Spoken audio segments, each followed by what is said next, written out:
By early evening of the 7th of October 2008, it was just 12 hours before the markets would open. 10 Downing Street had a crisis to solve. It was running against time as the banking sector was on the verge of a collapse. After briefing then Prime Minister Gordon Brown, the Chancellor Alistair Darling headed for the Treasury building. In a room full of eerie calm were waiting Britain's top bankers. The aim was crystal clear. The government needed the banks to sign up for a bailout plan. At the core of this plan was one request.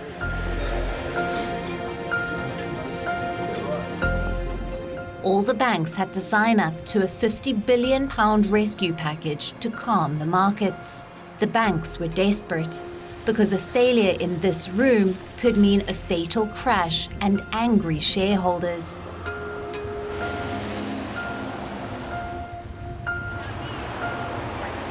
Expectedly, the bailout negotiations ran throughout the night.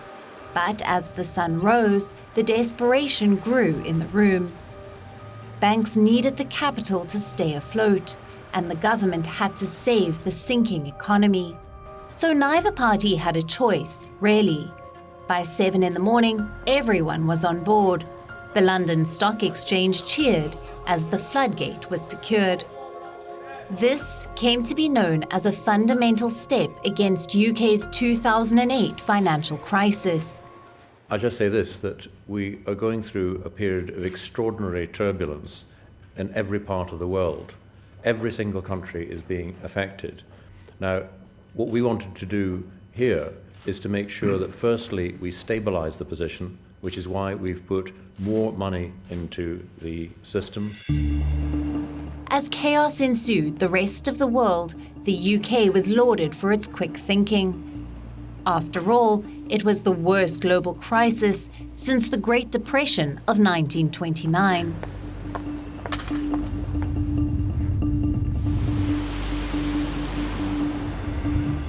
It's been 14 years since 2008. The healing took time. For some, it was more, others, it was less. Apart from the economic woes, the 2008 financial crisis also brought Britain's Euroscepticism to the fore. This doubt is not new.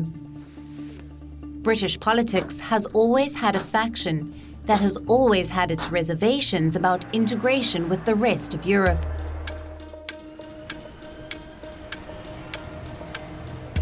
In recent years, as European economies perform poorly, the voice has grown louder. In the aftermath of the 2008 financial crisis, some even tipped into a double-dip recession. The crisis got to a point where it looked like the entire system could collapse. The situation was an eye-opener for many Britons. They started to wonder, what if the United Kingdom is better off without the European Union?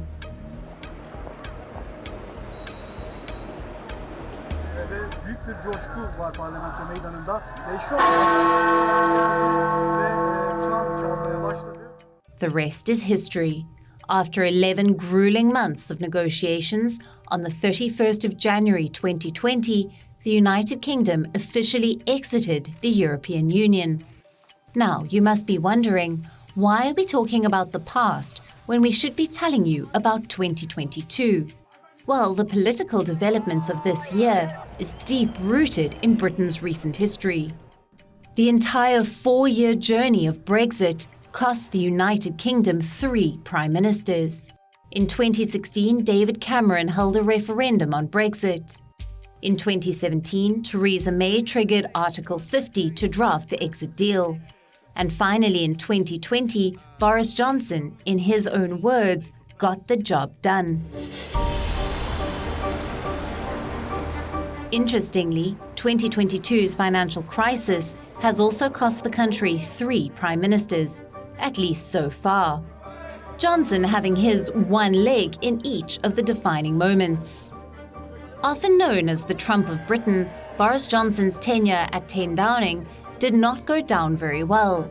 It was from Brexit to exit. Just like Trump, he broke some rules too, but a different kind. Let's rewind a little. It is January 2020, and the UK is just about to record its first COVID-19 case. But Boris Johnson's first reaction was of ignorance. The government held its first ever emergency meeting on the virus, and the UK Prime Minister decided to skip it. Within a week of that, the World Health Organization declared the pandemic a global health emergency. But it was a classic case of won't believe it until you see it.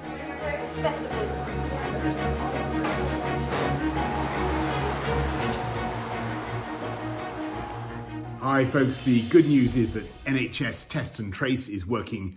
In late March, Boris Johnson became the first world leader to confirm he had tested positive for coronavirus.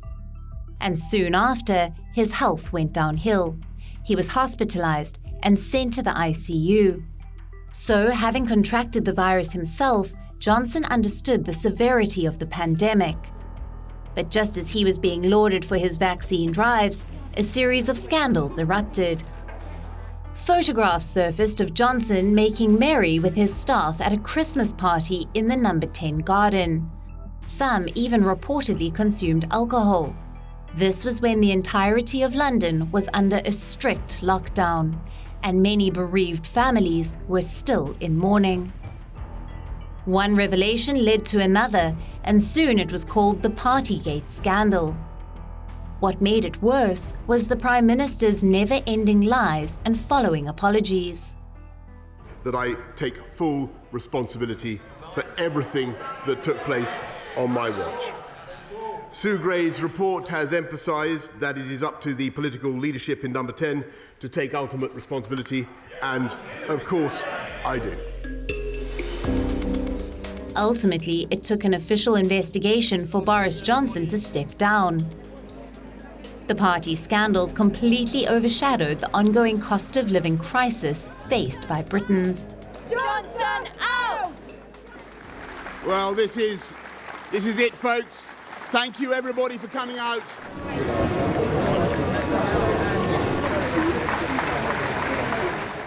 Morning of the 6th of September, in her very first speech at 10 Downing Street, she put forward her 3 early priorities.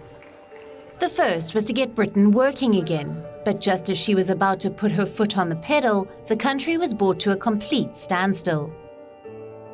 What many Britons had dreaded for a long time finally happened. On the 8th of September, the longest-serving monarch, Queen Elizabeth II, died at the Balmoral Castle. This year marked the Platinum Jubilee of the Queen's accession to the throne. But 2022 will go down as the year this reign ended.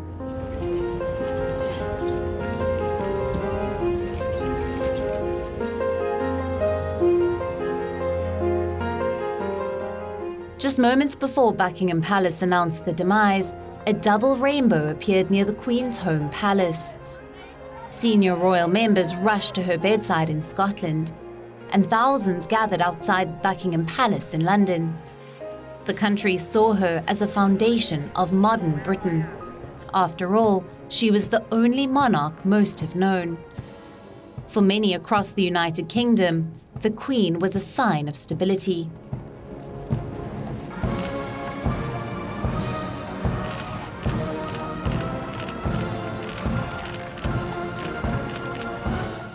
For 70 long years, Queen Elizabeth II stood the test of time.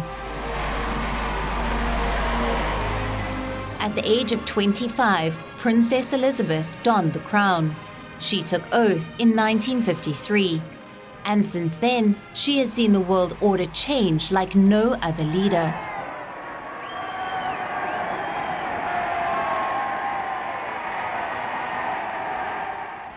Post-war gravitas, transition from empire to Commonwealth, end of the Cold War, and UK's entry and exit from the European Union. In her tenure, she lent her hand to 15 prime ministers. It started with the wartime leader Winston Churchill and ended with crisis-laden Liz Truss. As contested as her legacy was, for Britons she was an embodiment of social change. While the monarchy has little to no governing power in the United Kingdom, the Queen's passing away comes at a crucial time. Republicanism is on the rise. Just after her death, Barbados removed the Queen as head of state. From this moment, every Barbadian becomes the living embodiment of the new republic. Many experts feel this will start a domino effect. There are still 14 more countries that are ruled by the monarch, and the role is largely ceremonial. But this still reminds many countries of their colonial past. Nations that are now comfortably called Commonwealth, a recurring memory of the brutal past. At the end of the day, the British were colonizers who looted, enslaved, and whitewashed decades of native history. Jamaica has mulled over leaving the monarchy by August next year.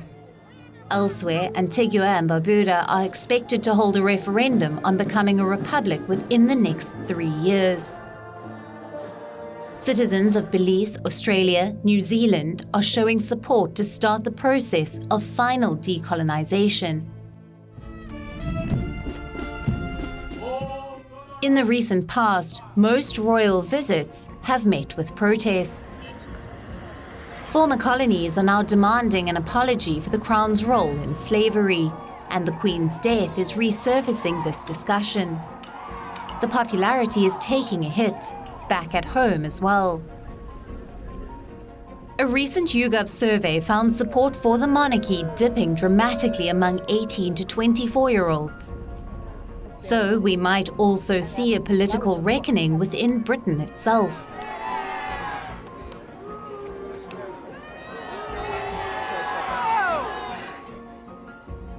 Past years have seen a dangerous disconnect between the monarch and the people. All this time, the monarchy has tried to reinvent and readjust with the changing times. However, most of it has centered around the Queen. But the task of creating a modern monarchy is still hanging in the balance.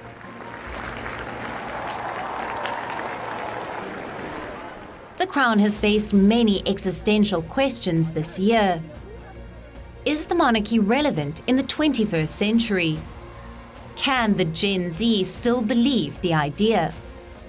That one white family in the whole of the UK has been chosen by God to rule the land as it sees fit. God save the King! 3 cheers for His Majesty the King! Hip hip! Hooray! Hip hip! Hooray! Hip hip! Hooray! Netflix series Crown and Harry and Meghan were damning for the royals. While one narrated the ordeals of Princess Diana in the late 90s, the other unmasks the same issues 3 decades later, from toxicity to racism. The controversies might have failed to touch the late Queen, but the rest of the entire royal family was dragged to the British tabloids every day. If Harry and Meghan are to be believed, sometimes the front page headlines come from within the palace walls. For 70 years, the Queen has been able to be an apolitical guarantor of the British political system. It will be a tough act to follow. There is so much constitutionally murky territory for a modern monarch to wade through, so the new king has work to do.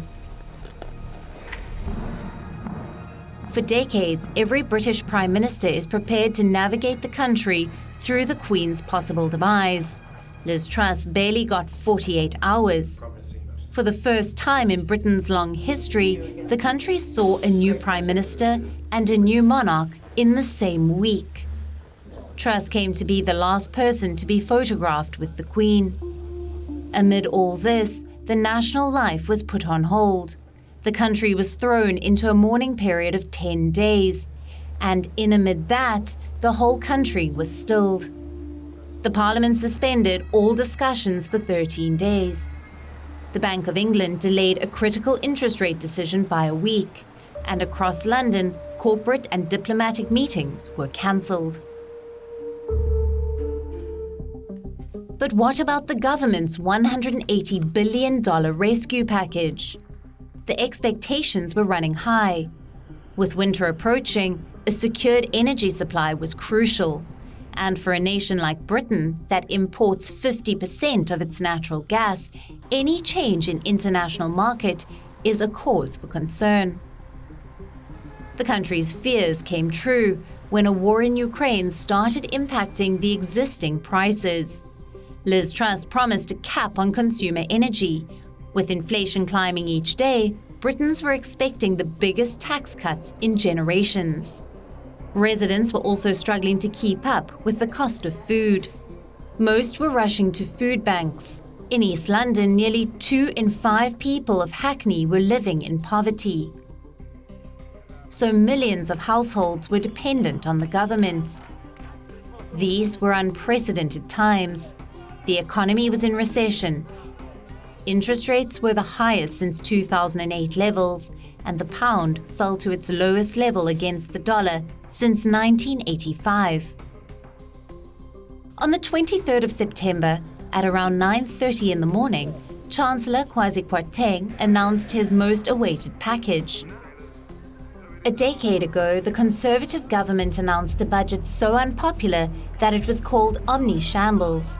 Basically something with a series of blunders and miscalculations. So we are not kidding when we say that reactions to Kwarteng's mini-budget were so damning that it made the omni-shambles budget look like a victory. Liz Truss's team announced the most disastrous package seen by the country. Kwarteng unveiled a package of tax cuts worth $54 billion.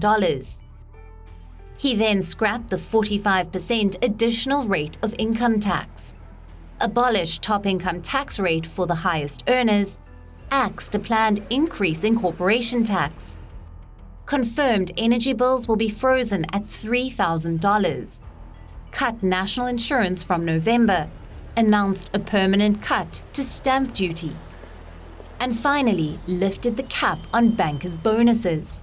To say that the traders were spooked will be an understatement.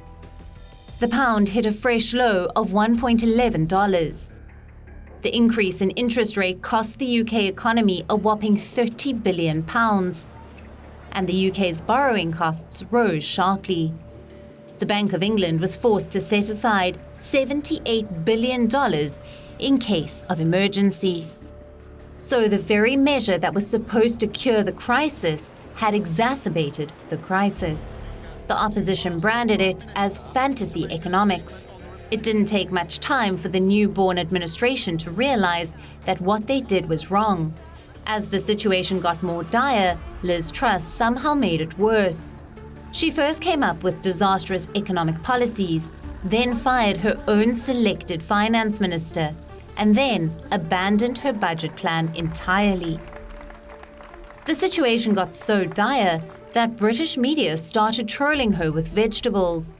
You heard that right. Truss's standing was looking so dubious that it was believed that a lettuce head would outlive her tenure. And it did. It was humiliating for Liz Truss. One day, she said this: Mr. Speaker, I am a fighter and not a quitter. And the next day, it was this: that I am resigning as leader of the Conservative Party.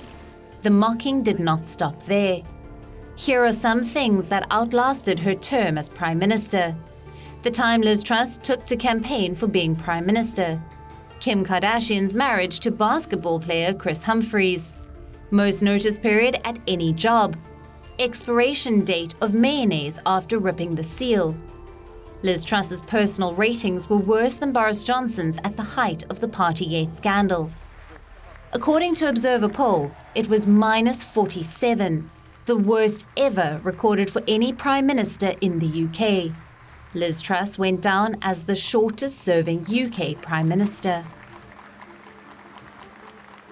Former Finance Minister Rishi Sunak took the reins. First non-Christian Prime Minister the UK has seen. He is a Hindu, born to immigrant parents and the youngest Prime Minister in 2 centuries. So Rishi Sunak entered 10 Downing Street with a lot of feathers in his cap. But since then, everything has been an uphill task.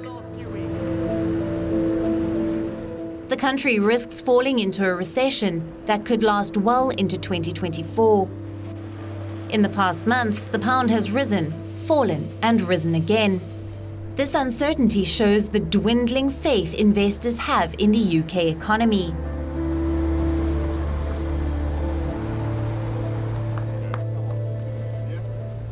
Well, when the United Kingdom first left the European Union, it had promised for a more pragmatic country than before.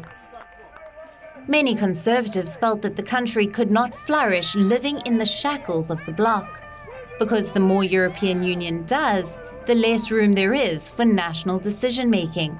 So the 52% of Britons who voted yes were tempted by this argument. Boris Johnson had promised to do more trade than the pre-Brexit era. What has happened is that there has been a 15% reduction in trade intensity because of the UK's exit. So should we blame Brexit entirely for today's financial crisis? Well, not really. There is no doubt that the pandemic and the war in Ukraine has had a ripple effect. But the UK's economy has had longer-term issues too. The political crisis at home has tainted the country's global image. The revolving door of prime ministers and catastrophic economic plans turned everyone's head. And all this played out at a time when the West was trying really hard to look united against Russia's aggression. But Britain was distracted, and this made its guard against Russia look frail. As 2022 wraps up for the Britons, it's not all jingles and fireworks.